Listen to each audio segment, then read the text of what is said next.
From the 1st century BCE onward, the Roman Empire was advancing like an unstoppable storm, systematically destroying communities that attempted to resist its force. By the year 58 BCE, this storm had begun to move towards the northwest of Italy. Julius Caesar's conquest of Gaul was one of the most comprehensive military campaigns of the time. Britain, separated from Europe by the English Channel, drew Rome's attention for the first time during Caesar's conquest of Gaul. The island of Britain had attracted Caesar's interest with its unexplored gold and fertile lands. The majority of people living on the island were the Britons, predominantly of Celtic origin.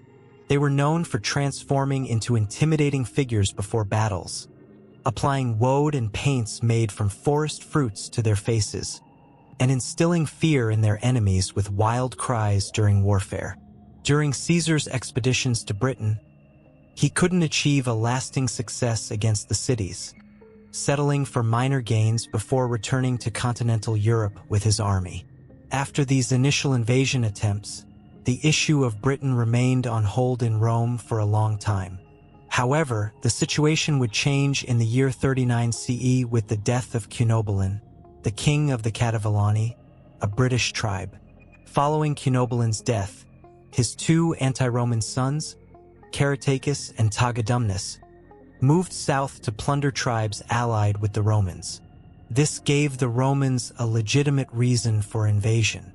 Emperor Claudius formed a unit of 4 legions under the command of the distinguished senator Aulus Plautius and tasked them with invading the island of Britain. Landing in 43 CE, Roman legions reached near modern-day Kent. After a few minor skirmishes, the Roman army faced the Cativalani Celtic tribe near the river Medway, and after prolonged battles, they defeated them. Tagadumnus, captured by the Romans after the war, was killed, but his brother Caratacus, hiding in the forests, continued to inflict losses on the Roman army by launching raids for 7 years. However, he was defeated and captured at the Battle of Caratacus in the year 50 CE. During these years, when the Romans thoroughly explored Britain, the leaders of 2 new tribes ruling the eastern part of the island had formed an alliance with the Romans against France. Under the agreement, the Romans allowed the leader to govern his tribe independently as long as he paid taxes and politically supported Rome. The leader believed that he and his family members would eventually be granted Roman citizenship. However, the British tribal chief's idea was more of a dream than reality. With Emperor Nero ascending to the throne in 54 CE, the fate of the people living in Britain, especially Boudica and her daughters, was about to change forever. Nero had come to power in 54 CE and subsequently killed his mother and stepbrother who had supported him. This eliminated 2 individuals who could have had influence on the throne.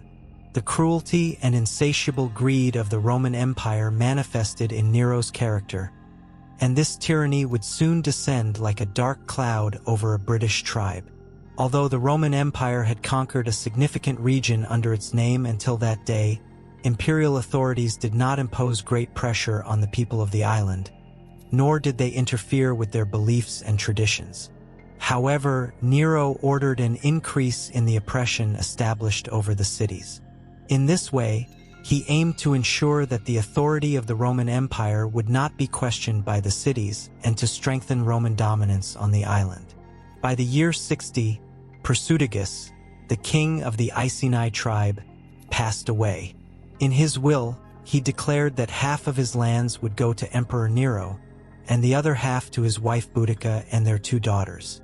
Thus, he intended to secure the future of his daughters and ensure the continuation of the alliance with the Roman Empire.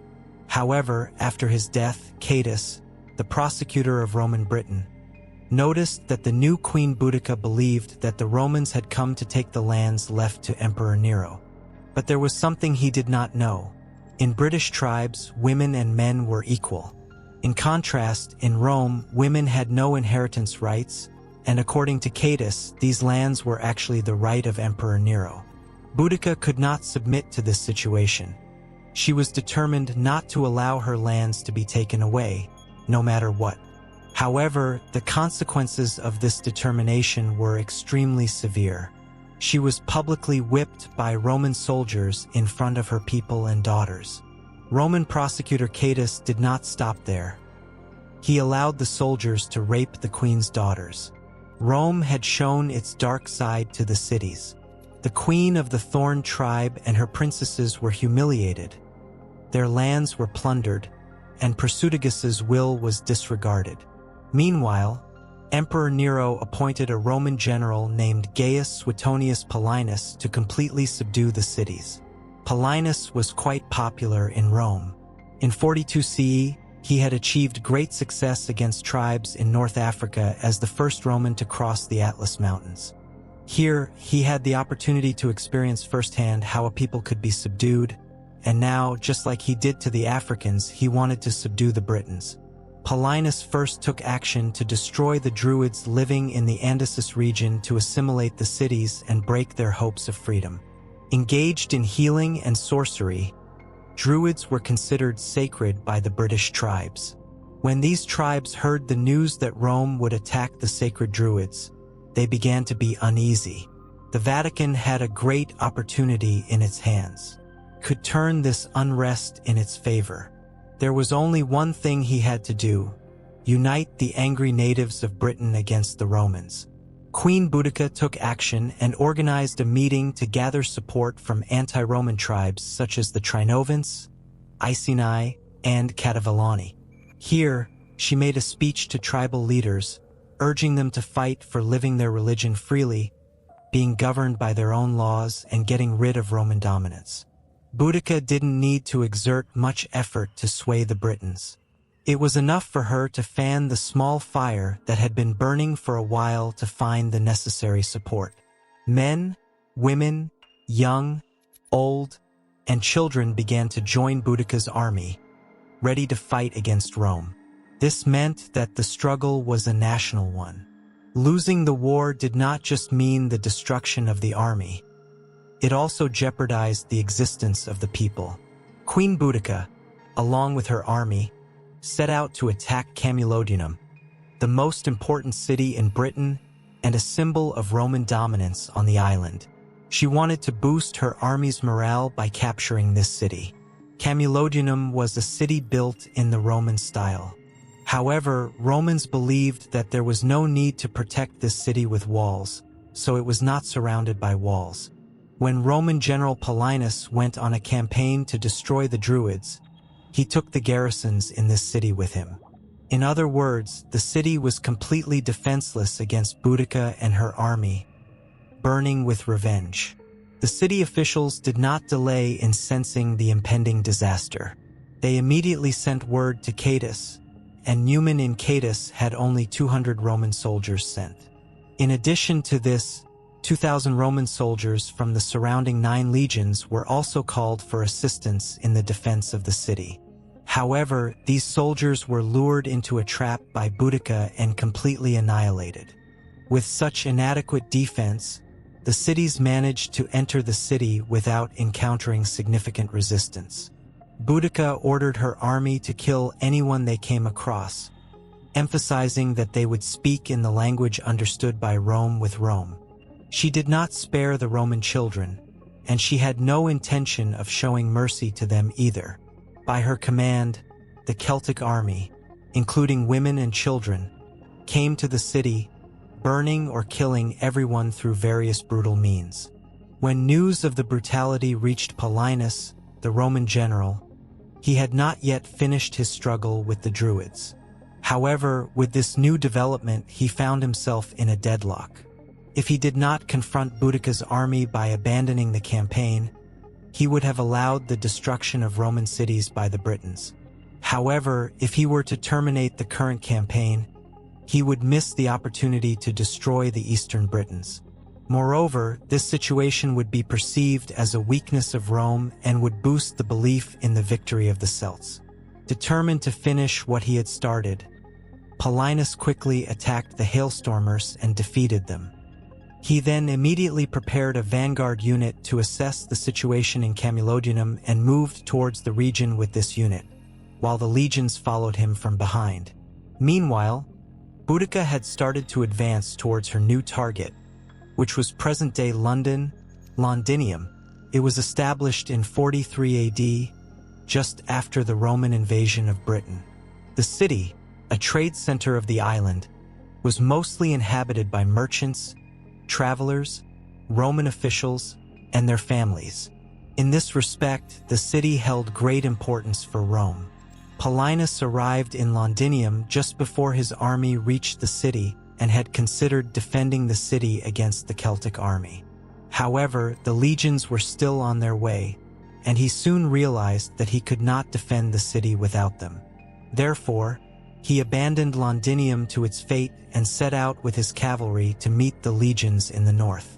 During this time, Boudica arrived, seeking revenge for what had been done to her and her daughters, and soaked the Romans in blood while setting the city on fire. Boudica's army destroyed Londinium, one of the most crucial centers of Roman trade. With each victory, the doubts of those who questioned the ability of the Celtic army to defeat Rome were crushed, and despair turned into confidence in victory. The Britons realized that when they came together, they could inflict significant damage on the Romans, and their courage had now increased.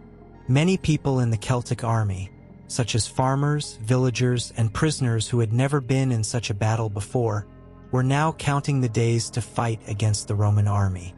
Before facing the Roman army in the north, Boudica's target on the way was the city of Verulamium.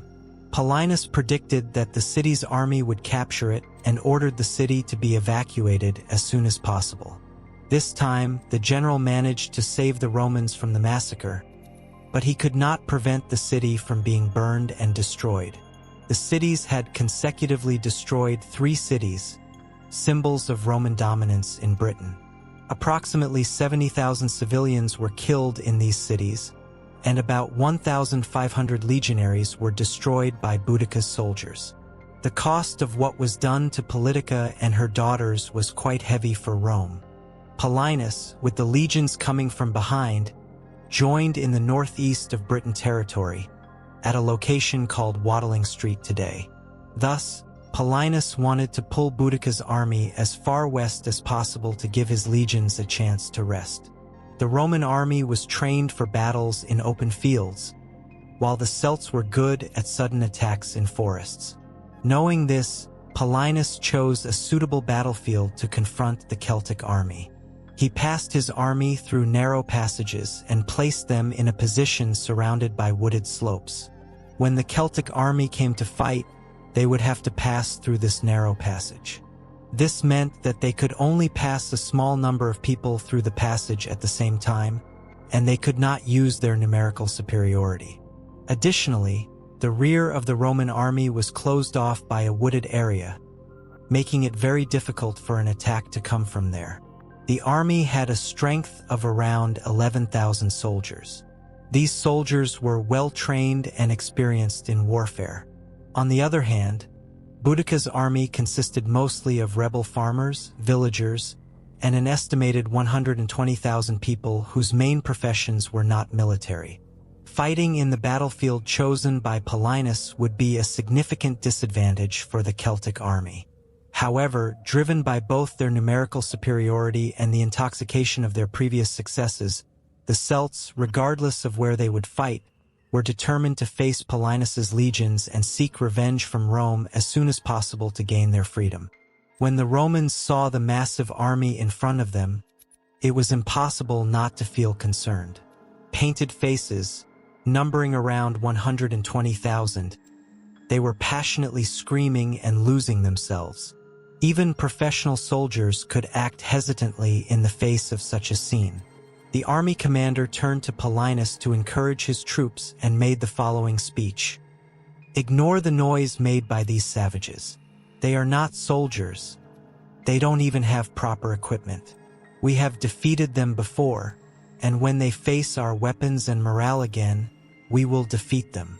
Meanwhile, Boudica, sitting in her royal chariot with her 2 daughters, was giving commands to her army and preparing them for battle. Her soldiers also needed to be encouraged. Boudica addressed them, saying, I come from the lineage of a strong man, but I am not fighting for my kingdom and wealth. I am fighting for the freedom taken from me as an ordinary person, for my wounded body, and for my angry daughters. Remember why you are here for revenge. We have no way out of this square except leaving either with victory or with our honor in death." After this speech, Boudica gave the order to attack her army and, along with her war chariot, took her place at the front to encourage her soldiers, moving towards the Roman army.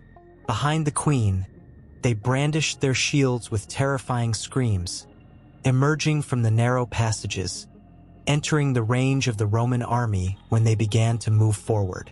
Paulinus ordered his soldiers to throw spears after the Celtic soldiers got into the narrow valley, aiming for the lightly armored Celtic soldiers advancing without gaps among them. In this way, the Romans inflicted significant losses on the Celts. After spear throwing, Paulinus ordered his army to charge the Celtic soldiers without disrupting their formations. Unlike lightly armored Celts, Roman soldiers used larica hamata or larica segmentata armor made of individually attached chain links or segmented metal plates, respectively. These armors were state-of-the-art for that period. Additionally, the Roman army used long shields called scutum. These shields provided protection against all kinds of attacks by covering the soldiers. As the battle progressed, all these technical details gave the Romans a tremendous advantage. The Celts had to break through the Roman shield wall to damage them, but in doing so, they became targets for the defending gladius, a short Roman sword, between the shields. Another advantage of the Roman soldiers was their physical endurance. When tired Roman soldiers, at the command of their commander, frequently moved to the rearmost row, the rested soldiers at the back moved to the front and responded to the tired enemy soldiers. As the battle continued, the heads, which intensified the violence of the assault, caused some Roman ranks to break, but they were also exhausted. With Paulinus's order, pressing from the flanks of the cavalry, the Celtic army rapidly began to melt in front of the Roman soldiers. The Roman army, pushing Boudica's soldiers towards the narrow pass they came from, forced them to withdraw towards the wagons behind their armies. However, this move spelled the end for the Celts. When the Romans surrounded the large wagons, the remaining Celts had no other place to retreat. Romans did not show mercy to the women, children, elderly, or even the pack animals who were now fighting for their lives. They slaughtered each one of them. Boudica, to avoid falling into the hands of the Romans, had to escape from the battlefield. As she had said to her army before the battle, she would die with her honor as a free Briton.